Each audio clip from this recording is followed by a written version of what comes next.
Our tour of Istanbul begins with finding a place to park our car. With prices starting from $10 an hour in the busier areas, we managed to find a suitable ispark just 600 metres from where we were staying and paid $50 for the entire 6-day duration of our stay. Ispark car parks are operated by Istanbul municipality, so you are unlikely to be overcharged. We set off early in the morning and took a very pleasant walk through Makçat Democracy Park in the Shishli neighbourhood. The walk was peaceful, with locals feeding cats and relaxing away from busy streets. Our destination was Dolmabahce Palace, so we exited the park at Beşiktaş near the famous football stadium and made our way to the palace, which was just a short walk away. Dolmabahce Palace is one of Istanbul's most magnificent landmarks, situated on the European shore of the Bosphorus in the Beşiktaş district. Built in the mid-19th century, it served as the main administrative centre of the late Ottoman Empire, and later as a residence for Mustafa Kemal Atatürk. The palace is renowned for its lavish interiors, grand staircases, and glittering chandeliers. Beside it stands the elegant Dolmabahce clock tower, designed by the French clockmaker Paul Garnier, and nearby lies the beautiful Dolmabahce Mosque, adding to the splendour of this historic waterfront setting. We have a separate video covering this palace on our website and YouTube channel. As with many attractions in Istanbul, pricing can be unclear. Most accept the museum pass or müzekart, which can be purchased from ticket offices at participating attractions. For more information, visit their website müze.gov.tr Museum Pass. However, the card does not always guarantee entry to every section, and separate charges may apply. Never purchase tickets from street vendors, as these are likely to be overpriced or counterfeit. To navigate Istanbul without taxis, it is worth getting an Istanbul card, a contactless smart card for public transport. These are available at kiosks and vending machines at tram and metro stations and are the most economical way to get around the city. If a taxi is necessary, using Uber is generally safer than hailing a cab on the street. After spending a few hours at Dolmabahce Palace, we walked down Meclisi Mebusan Street towards Beyoglu, passing through the affluent Cihangir neighbourhood on the way to Taksim Square. Along the route, we visited Kılıç Ali Pasha Mosque, located on the seafront in Istanbul's Tophane district, close to the Bosphorus. Commissioned in the late 16th century by the famous Ottoman admiral Kılıç Ali Pasha and designed by renowned architect Mimar Sinan, the mosque's elegant dome and courtyard echo the Hagia Sophia, reflecting Sinan's architectural mastery. Surrounded by palm trees and facing the sea, it remains one of Istanbul's most picturesque and historically significant mosques. Across the main road lies the Tophane-i Amiri Kültür ve Sanat Merkezi, a historic complex that now functions as a cultural and art centre. Originally part of the Ottoman Empire's main cannon foundry, dating back to the 15th century, it once produced weapons and artillery. Alongside the Bosphorus is Galata Port, a modern waterfront development in the Karaköy-Tophane area. Serving as a major cruise terminal and lively lifestyle destination, it is just a short walk from Kılıç Ali Pasha Mosque. From here we turned away from the Bosphorus and headed uphill towards the Cihangir district, one of Istanbul's most bohemian and cosmopolitan neighbourhoods. Famous for its artistic atmosphere, historical architecture and cafe culture, Cihangir has long been a favourite area for writers, actors and intellectuals, giving it a creative and relaxed character. The Museum of Innocence, Masumiyet Müzesi, created by Nobel Prize-winning author Orhan Pamuk and based on his novel, The Museum of Innocence, is also located here. Unfortunately, it was closed by the time we arrived.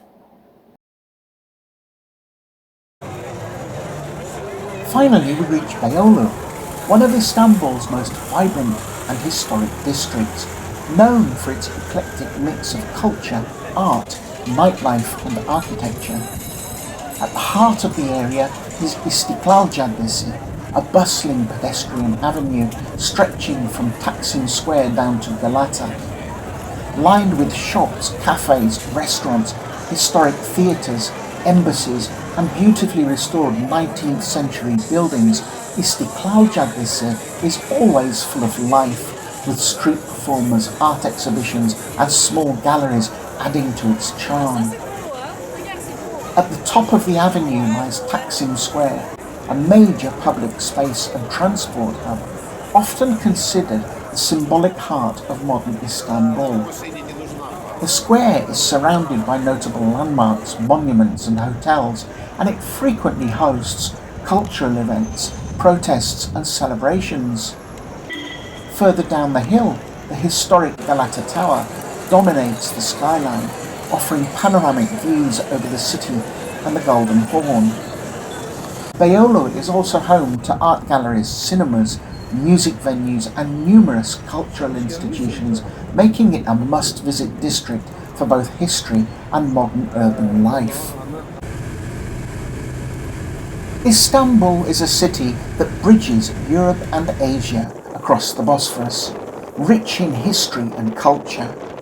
Once known as Byzantium and later Constantinople, it served as the capital of both the Byzantine and Ottoman empires. Today, it is a vibrant metropolis where ancient landmarks such as Hagia Sophia and Topkapı Palace stand alongside modern life. Blending east and west, Istanbul is one of the most visited and fascinating cities in the world. We hope to cover the main attractions in this video, but check out our website and YouTube channel for more information on the city's highlights.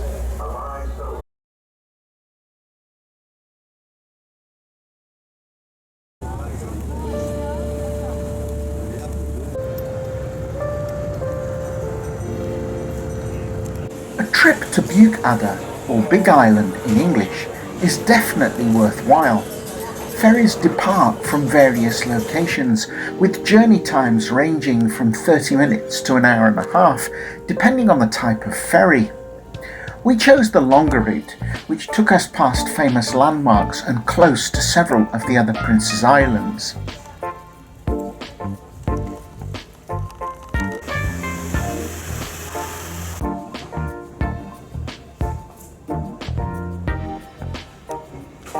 This is a full day trip and Buyukada does not disappoint.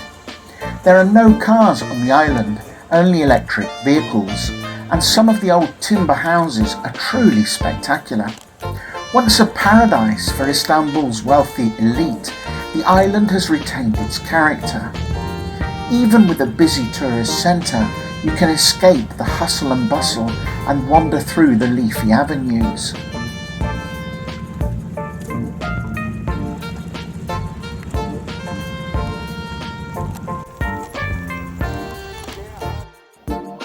There is also the church and monastery of St. George, or Ayayorgi, which is about 3 kilometres from the town centre. Reaching it requires a walk up a fairly steep hill. Buyukada is a popular attraction and can be busy at all times, especially on weekends. An extended version of our video on Buyukada can be found on our website or YouTube channel.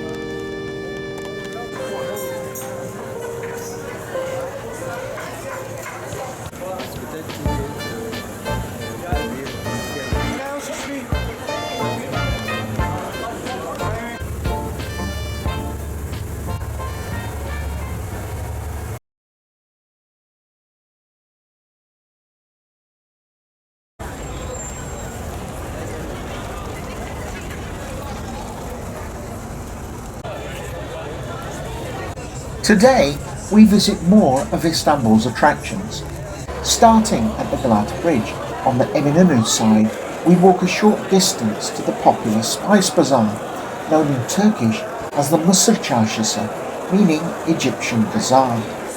It is located right next to the new mosque, the Yeni Cami, which was built in the mid-17th century.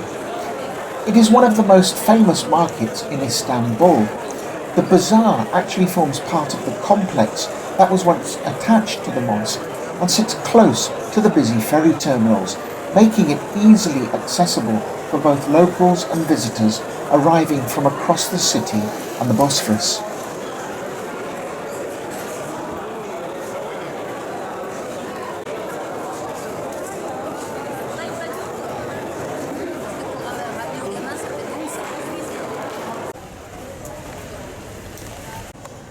The Yeni Cami, beside the bazaar, is a classic example of Ottoman imperial architecture, featuring a grand central dome supported by half domes and surrounded by a cascade of smaller domes and vaults. Despite its name, it is not a new mosque. The mosque was completed in 1663 under the patronage of Turhan Hatice Sultan, the mother of Sultan Mehmet IV. Our website and YouTube channel have separate videos and more detailed information for most of the attractions that you will see here in this video. Nearby is the Bank Museum, İş Bankası Müzesi, situated in what was once the main trading and financial district of the city.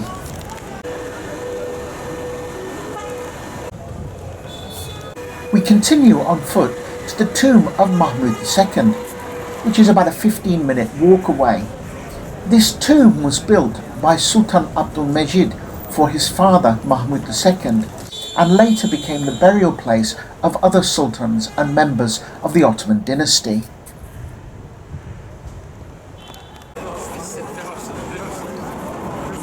Nearby is the Column of Constantine, which once stood at the centre of the Forum of Constantine and dates back to 328 AD.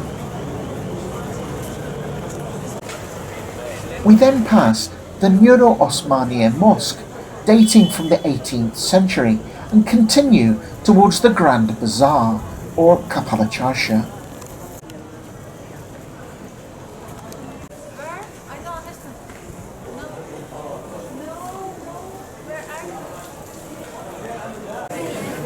The Grand Bazaar is one of Istanbul's top attractions. It was first built in 1461 during the reign of Sultan Mehmet II and later expanded in the 16th century under Suleiman the Magnificent. Today it remains one of the oldest and largest covered markets in the world, with thousands of shops spread across dozens of historic streets. You could easily spend hours wandering through the stores and lanes, but take your time and avoid impulse purchases. It pays to shop around for the best price.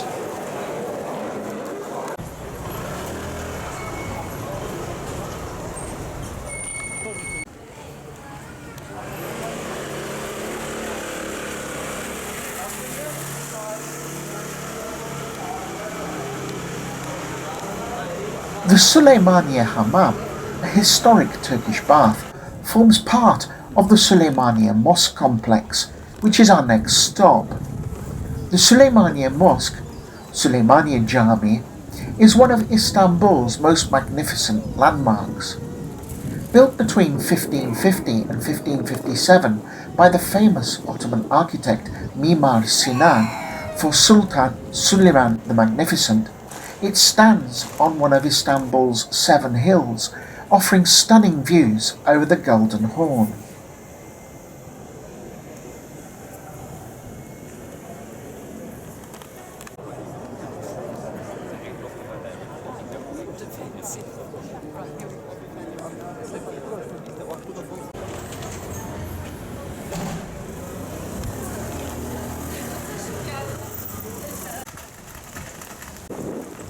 Our route continues past the Istanbul University and the Sultan Beyazıt Mosque, both spectacular examples of Ottoman architecture.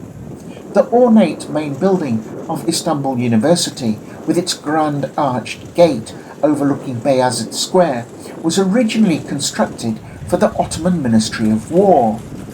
After the founding of the Turkish Republic, the complex was converted for academic use, and in 1933 it became the headquarters of Istanbul University.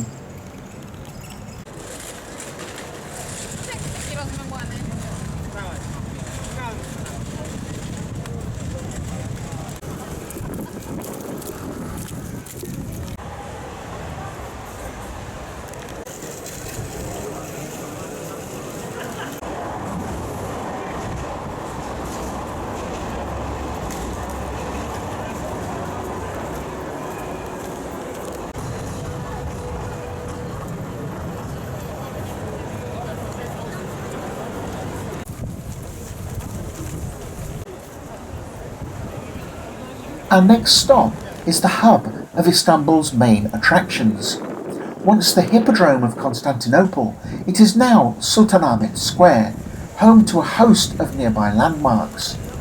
In the square itself are the famous obelisk of Theodosius, in Turkish Dikili Taş, and the Serpent Column.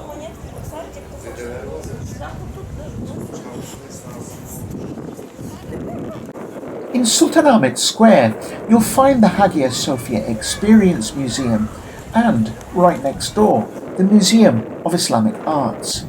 Visiting the Hagia Sophia Museum before the mosque gives you a deeper understanding of its history and significance. We went afterwards, but it still helped put everything into perspective.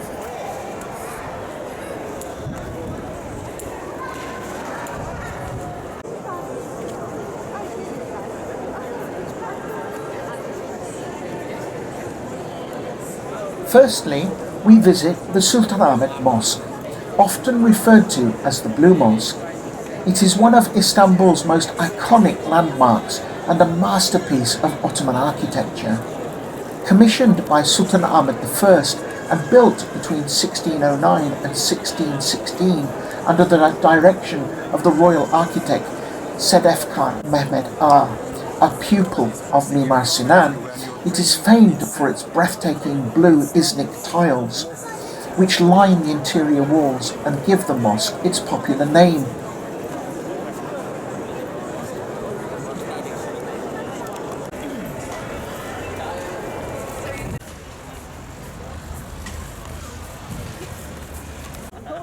Across the square stands the Hagia Sophia Mosque, one of the world's most extraordinary architectural and cultural landmarks, attracting millions of visitors each year.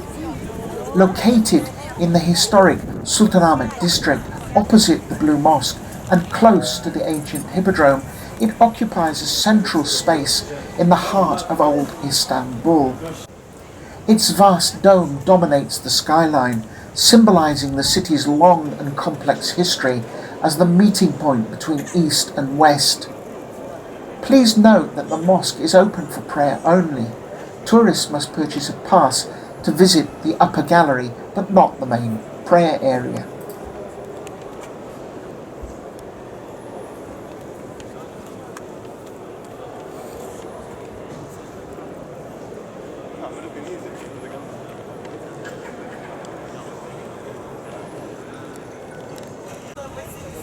Our next stop is the Basilica Cistern. Hidden beneath the bustling streets of Istanbul, it is one of the city's most mysterious and atmospheric landmarks.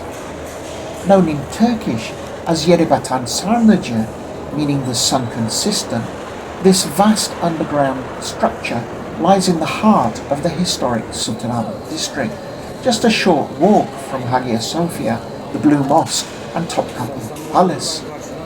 It is one of the most remarkable remnants of the Byzantine Empire, showcasing the advanced engineering and architectural brilliance of the 6th century.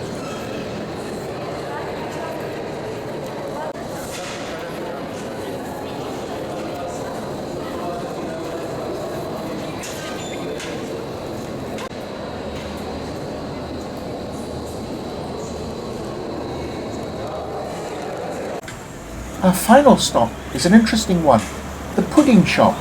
Famous from its days of the magic bus and hippie travellers. Still operating as a restaurant today, we dropped in for a bite to eat. That pretty much concludes our third day in Istanbul.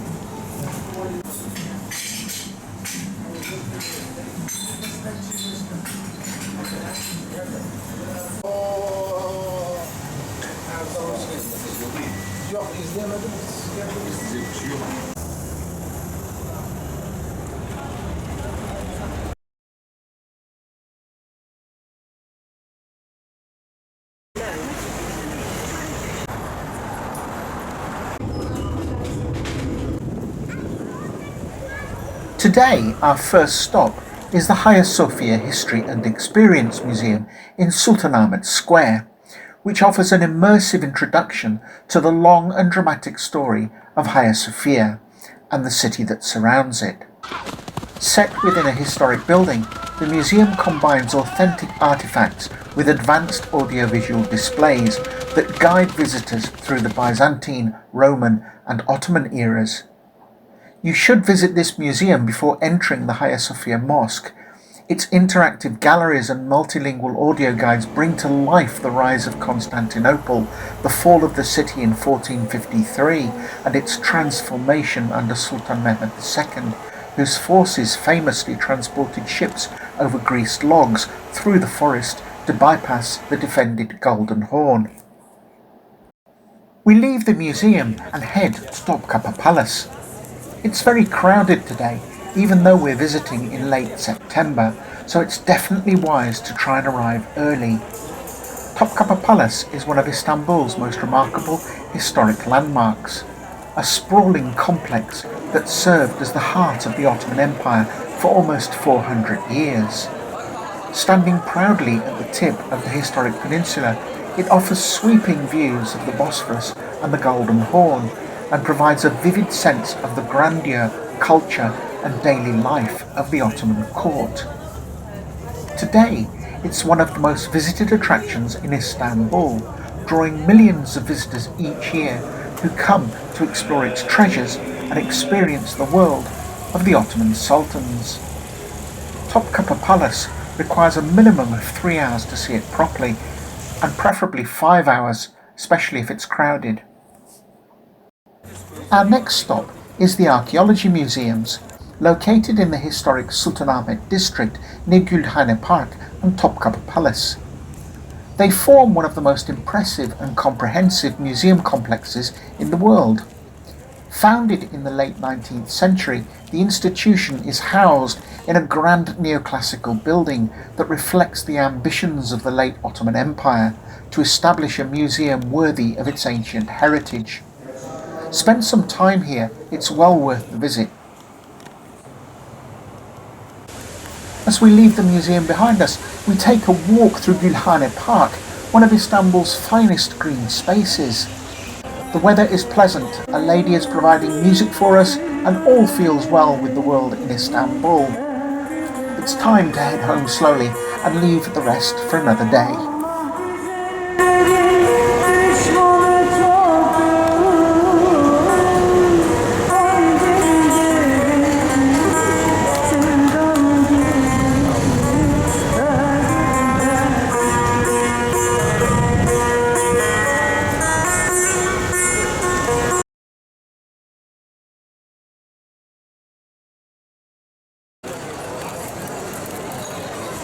Today we start at the Galata Tower, one of Istanbul's most recognisable landmarks, rising above the vibrant streets of Beyoglu and offering sweeping views across the city.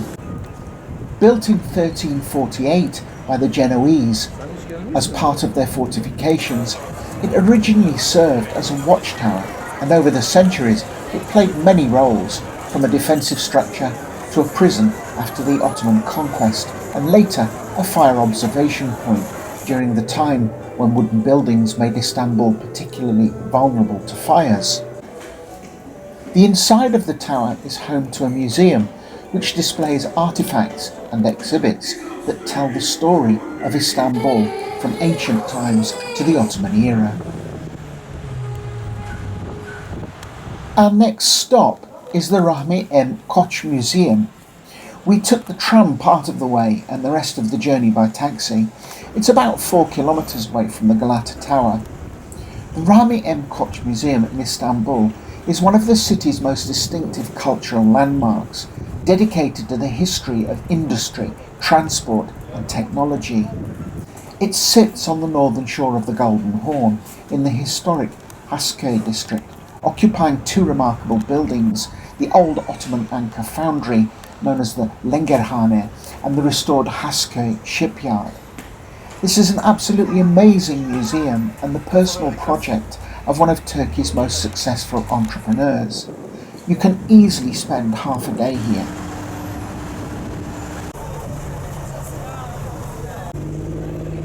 Next we head back from where we came and stop at the Galata Bridge. From here we intend to get a bite to eat and then take a Bosphorus evening boat tour. The Galata Bridge is one of the city's most iconic landmarks and it is always busy. Under the bridge you have a number of restaurants where you can sample the culinary delights of Istanbul. We can definitely recommend the balık ekmek or bread sandwich, a signature dish of many of the restaurants along the bridge. Cruising the Bosphorus in the evening is one of Istanbul's most magical experiences. As the city lights begin to sparkle against the dusk sky, you can choose between a simple, relaxing tour or a more elaborate dinner cruise with entertainment. We opted for the straightforward evening ferry tour, no dinner or dancers because we'd just eaten and we didn't want to miss any of the major sights. The added advantage was that it offered a pure and unhurried way to take in the Bosphorus.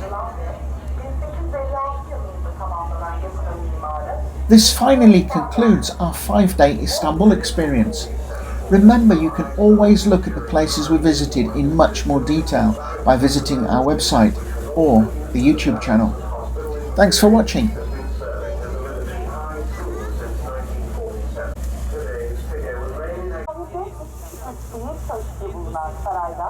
Devlet misafirleri de ağırlanır.